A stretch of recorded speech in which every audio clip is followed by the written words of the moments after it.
ആ രീതിയിൽ വലിയൊരു ആൾക്കൂട്ടത്തിൽ സാധാരണക്കാരടക്കം പാർട്ടി പ്രവർത്തകരായിരുന്ന ആളുകൾ, പാർട്ടി അനുഭാവികളായിരുന്ന ആളുകൾ, മറ്റ് കോൺഗ്രസിലെയും ലീഗിലെയും അടക്കം മറ്റു കക്ഷികളുണ്ടായിരുന്ന ആളുകളടക്കം പി വി അൻവറെ കേൾക്കാനും പി വി അൻവറെ പിന്തുണയ്ക്കാനും അതുപോലെ തന്നെ പി വി അൻവറിനെ വിലയിരുത്താൻ ഇത്തരത്തിൽ വ്യത്യസ്ത അഭിപ്രായങ്ങളുമായി ഇവിടേക്ക് എത്തിക്കൊണ്ടിരിക്കുന്നു.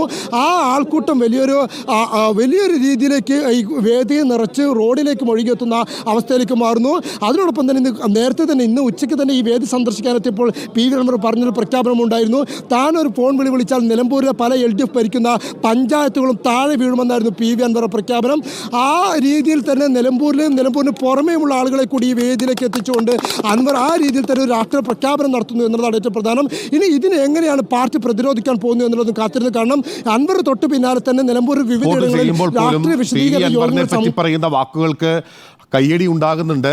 ആ വിധത്തിലുള്ള പ്രതികരണം അദ്ദേഹത്തിൻ്റെ അനുഭാവികൾ എന്ന് തന്നെ പറയാം ആളുകളുടെ ഭാഗത്ത് നിന്നുണ്ടാകുന്നു. വേദിയിലേക്ക് ഉൾപ്പെടെ അവിടെ ഒരു താൽക്കാലിക വേദിയാണ് ക്രമീകരിച്ചിരിക്കുന്നത്. പക്ഷേ അതൊരു സമ്മേളന വേദി പോലെയായി മാറിയിരിക്കുന്നു. ഒരു വാഹനമെടുത്ത് താനൊരു ജീപ്പ് എടുത്ത് അതിൽ മൈക്ക് കെട്ടിവെച്ച് പ്രസംഗിക്കുമെന്നായിരുന്നു അൻവർ പറഞ്ഞത്. പക്ഷേ അക്ഷരാർത്ഥത്തിൽ ഒരു സമ്മേളനം പോലെ തന്നെയായി മാറിയിരിക്കുന്നു. ആളുകളെല്ലാം മലപ്പുറം ജില്ലയുടെ പല ഭാഗങ്ങളിൽ നിന്ന്, ഒപ്പം വയനാട് ജില്ലയിൽ നിന്ന്, പാലക്കാട് ജില്ലയിൽ നിന്ന്, കോഴിക്കോട് ജില്ലയിൽ നിന്ന്, തൃശ്ശൂർ കുന്നംകുളത്ത് നിന്ന് പോലും ആളുകൾ എത്തിയിട്ടുണ്ട് എന്നുള്ളത് പല പ്രതികരണങ്ങളിലൂടെ വ്യക്തമാവുകയാണ്. CPIM-ന് ശക്തമായ രീതിയിലുള്ള മറുപടി നൽകുകയാണ് പി വി അൻവർ എന്ന കാര്യത്തിൽ സംശയമില്ല. വലിയ മാധ്യമ ശ്രദ്ധ പി വി അൻവറിന് മുൻപ് ലഭിക്കുന്നത് പോലെ തന്നെ ഈ സമ്മേളനത്തിലും ലഭിക്കുകയാണ്. കാരണം നിലമ്പൂരിൻ്റെ മണ്ണിൽ, ചന്തക്കുന്നിൻ്റെ മണ്ണിൽ CPIM-ന് എന്തു മറുപടി പി വി അൻവർ നൽകും എന്നുള്ള കാര്യം വളരെ പ്രധാനപ്പെട്ടതാണ്. പാർട്ടി നേതൃത്വത്തെയും മുഖ്യമന്ത്രിയെയും അവരുടെ പ്രവർത്തന ശൈലിയെയും പി ശശിയെയും MR അജിത് കുമാറിനെയും അതിനെ സംരക്ഷിക്കുന്ന കോക്കസിനെയുമാണ് താൻ വിമർശിച്ചുകൊണ്ടിരുന്നത്. അല്ലാതെ സാധാരണക്കാരായ പാർട്ടി പ്രവർത്തകരെയോ പാർട്ടിയോ അല്ല എന്നുള്ള നിലപാട് ഇന്ന് അൻവർ ആവർത്തിച്ച് തിരുത്തുകയും വ്യക്തമാക്കുകയും ചെയ്യുന്നുണ്ടായിരുന്നു. അപ്പോൾ അൻവർ എന്തു പറയും എന്നുള്ള പ്രധാനപ്പെട്ട രാഷ്ട്രീയ ചോദ്യം അവിടെ പ്രധാനമായി അവശേഷിക്കുകയാണ്. ഇനി മിനിറ്റുകൾ മാത്രമാണ് ബാക്കി നിൽക്കുന്നത്.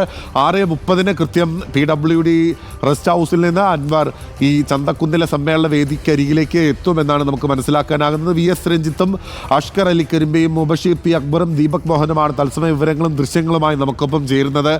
രഞ്ജിത്തിലേക്ക് ഒരിക്കൽ കൂടി മടങ്ങിപ്പോകാം. രഞ്ജിത്ത്, ആദ്യം സംസാരിച്ചു തുടങ്ങുന്ന സമയത്ത് അവിടെ ആളുകൾ അത്യാവശ്യമുണ്ടായിരുന്നു, കുറവായിരുന്നു. ഇപ്പോൾ അവിടെ വലിയൊരു ജനക്കൂട്ടം രൂപപ്പെട്ടുകൊണ്ടേയിരിക്കുകയാണ്.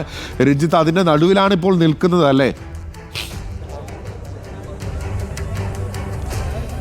ബിനിൽ, ഞാൻ ഈ ആൾക്കൂട്ടത്തിനൊപ്പം നിൽക്കുകയാണ്. നേരത്തെ അൻവർ പറഞ്ഞതിൻ്റെയൊക്കെ എത്രയോ ഇരട്ടി ആളുകൾ ഈ സമ്മേളന നഗരിയിലേക്ക് വന്നിരിക്കുന്നു. ഇപ്പോൾ റോഡിന് സമീപത്തുള്ള കെട്ടിടങ്ങളിലുമൊക്കെ ആൾക്കൂട്ടം നിറഞ്ഞിരിക്കുന്നു.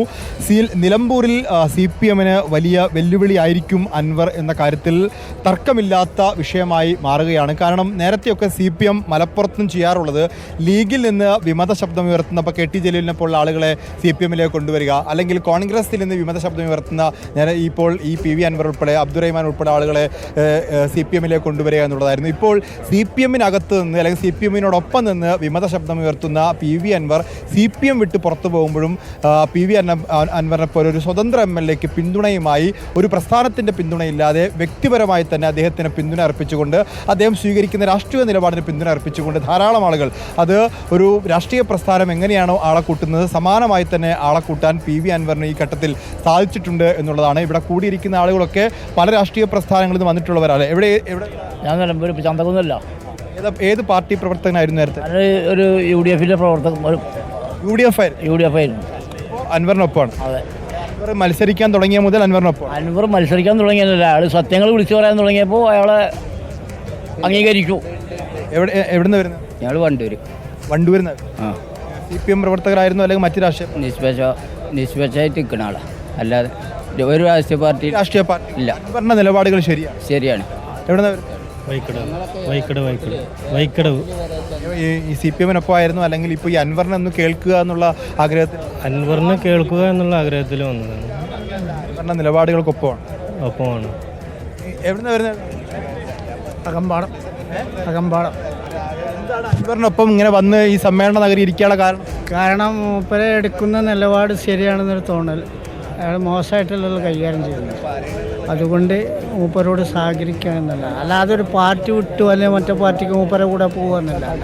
നല്ല കാര്യങ്ങൾ ചെയ്യുന്നത് ശരിയാണ് എന്ന് മനസ്സിലാവുന്ന അത് ഏതെങ്കിലും പാർട്ടിയിലൊക്കെ പ്രവർത്തിച്ചിരുന്നോ?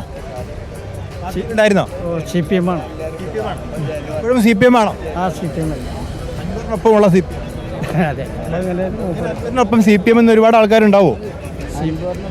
CPM ഒരു പാർട്ടി പിന്നെ പഞ്ചായത്ത് മെമ്പറായ ആൾ. പഞ്ചായത്ത് മെമ്പറ് ആയിരുന്നു അല്ലേ? വിദ്യാഭ്യാസമൊന്നുമില്ല ആള്. അൻവറിനൊപ്പമാണ്. അപ്പം അൻവറിന് കാക്ക പറയുന്നത് ശരിയാണെന്ന് തോന്നും. അപ്പോൾ നമ്മൾ അതിന് നിൽക്കണമല്ലോ, അല്ലാതെ രാഷ്ട്രീയപരമായിട്ടാണ്. ഓക്കെ, എവിടെ നിന്ന് വരുന്നത്? ചന്തക്കൊന്ന് PV അൻവർ MLA അവിടെ യോഗസ്ഥലത്തേക്ക് എത്തിച്ചേരും. ഇപ്പോൾ തന്നെ നൂറുകണക്കിന് വ്യക്തികൾ അവിടെ അൻവറിനെ കേൾക്കുന്നതിന് വേണ്ടി എത്തിക്കൊണ്ടിരിക്കുകയാണ്. അതിന്റെ തത്സമയ ദൃശ്യങ്ങളാണ് പ്രേക്ഷകർ കാണുന്നത്.